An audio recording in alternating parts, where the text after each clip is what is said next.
Today, y'all, I'm going to be going over how to use gesso. Now, gesso is the white substance that is in the little container in your art kit.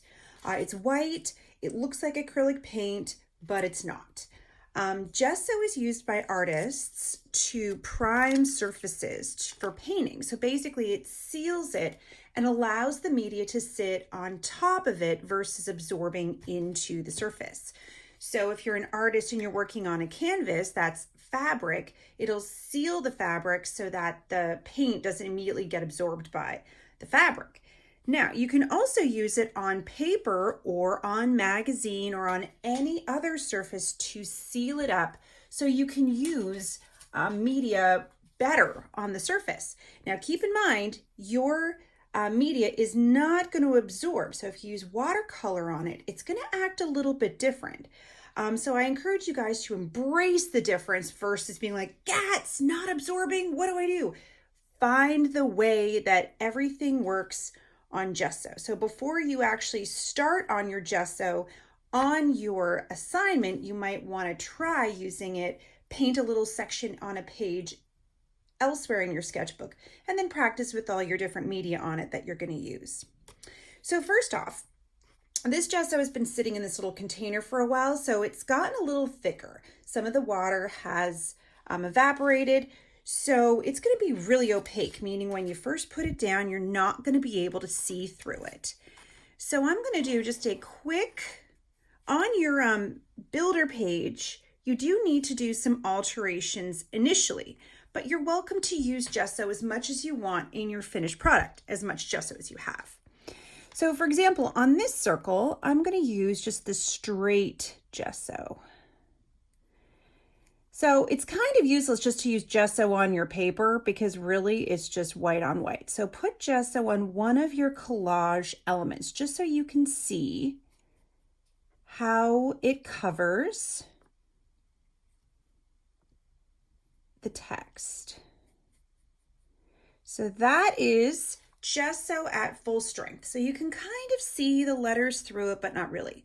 If you want to get rid of it entirely, you just let it dry and then you can add on a second coat. Now, I don't know about you, but when my gesso was in the bag, it flipped over and gesso got all over the lid. So this is a perfect mixing place if you want to dilute your gesso. So just take some of your water, and again, you need clean water, otherwise it'll turn your gesso whatever color your water is, generally brown. And so just add a little bit of water to that lid.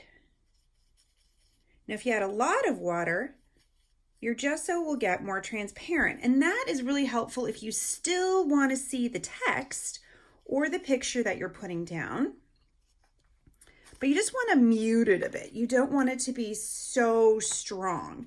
So the difference you can see here, this circle here has had some transparent gesso put on it. Same with this one, but this one has not. So you can see that it's a little bit more subtle, blends a little bit more in the background. So if you want your collage elements to not be as strong, you can put a layer of gesso on it. So I'm going to take some of my transparenter gesso, I don't know if that's a word, transparenter, more transparent, and I'm going to use that on another circle just to show you that it can change a bit. I'm feeling like that's not as much as I want to change it. So I'm going to get rid of some of the gesso off my brush. I'm going to add more water to it. And I'm going to add that on this side. So it's a little bit less opaque than the first one, but not much. So I can see the letters a little bit better. So I'm going to add even more water. And keep in mind, your brush will be holding gesso as well. So you want to make sure that you're getting the gesso out of your brush and then mixing it so you don't end up just using the straight gesso again. There we go. All right. So third time's a charm. I'm going to go up and I'm going to use it on this circle. There we go. So now you can see I've added way more water. And it is making that text way more subtle, just blending it into the background. Now, unlike acrylic paint, gesso dries really matte, meaning it's not shiny, it's very, very flat.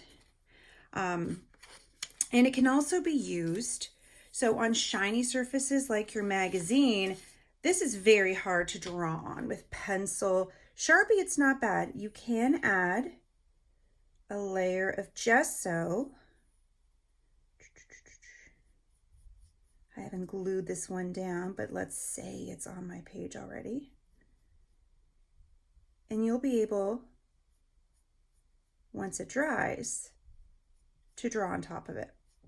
Now you can see I'm struggling trying to make nice and even brush strokes, because you can see your brush strokes, especially on your magazine. So I'm going to try to I'm trying not to get it on my book. That's why I'm going in circles, but keep in mind that craftsmanship, going all in one direction, creates a much nicer texture. There we go. So you can use gesso wherever you like in your finished product, but for your builder page submission, make sure you're using it in at least one place.